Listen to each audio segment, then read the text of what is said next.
ఈ దృశ్యాలను చూడండి. వాగు దాటడానికి ఎంత ఇబ్బంది పడుతున్నారో. వైద్య సాయం కోసం ఒక గర్భిణిని వాగు దాటిస్తున్న దృశ్యం ఇది.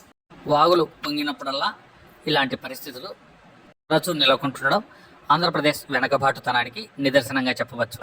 ఉత్తరాంధ్ర జిల్లాలోను గిరిజన ప్రాంతాల్లో తరచుగా ఇలాంటి దృశ్యాలు కనిపిస్తుంటాయి. తాజాగా జీకే వీధి మండలం మొండిగడ్డకు చెందిన శాంతి అనే గర్భిణికి వైద్య సహాయం అవసరమైంది. వాగు ఉధృతంగా ప్రవహిస్తుండడంతో తాళ సాయంతో వాగు దాటించి అంబులెన్స్లో చింతపల్లి ఆసుపత్రికి పంపించారు.